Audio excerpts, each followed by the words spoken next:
Sa pagpapatuloy ng pagdinig sa kasong pagpatay sa aktor na si Ramjen Revilla, muling tumestigo ang whistleblower na si Ruel Puzon. Mula sa Parañaque, may ulat on the spot si Claire Delfin. Claire? Rafi, muling sumalang sa witness stand ang whistleblower na si Ruel Puzon sa kontrobersyal na pagpatay ng aktor na si Ramjen Revilla. Sumalang si Puzon sa cross-examination mula sa defense panel sa hearing na isinagawa kanina sa sala ni Judge Fortunito Madrona ng Parañaque Regional Trial Court, Branch 274. Noong nakarang pagdinig, idinetalya ni Puzon ang anyay personal niyang nalalaman tungkol sa planong pagpatay kay Ramjen. Kanina sa cross-examination ni Attorney Melinda Salcedo, sinabi ni Puzon na kasama siya sa nirecruit para pumatay kay Ramjen. Si Attorney Salcedo, ang abogado ng suspect na si Ryan Pastera, ang umano'y link sa pagitan ng mga gunmen at si RJ Bautista, ang kapatid ni Ramjen.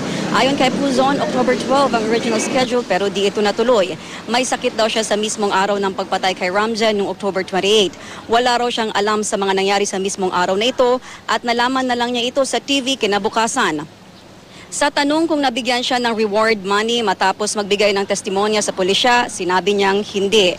Hindi rin daw kasi niya alam na may inoffer na reward money si Senator Ramon Revilla na 500,000 pesos para sa sinumang makapagbigay ng impormasyon sa pagkamatay ni Ramjen. Pero binigyan daw siya ng 15,000 pesos ng hepe ng Parañaque Police noong Pasko. Christmas gift daw ito para sa kanya.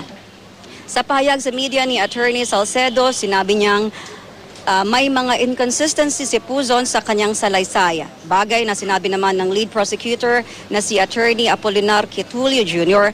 ay normal sa kahit sinong testigo kasi di naman daw lahat ng bagay ay naalala ng isang tao. Pero tiwala si Salcedo na wala rin naman daw napatunayan si Puzon sa kung sino ang mismong pumatay kay Ramjen kasi wala nga siya sa naturang scene of the crime. Ganito rin ang pananaw ng ina ng parehong biktima at prime suspect. Ayon kay Jenaline Magsaysay, inosente ang kanyang mga anak na sina RJ o Ramon Joseph na nakulong pa rin at Ramona Omara na nakalabas na ng bansa.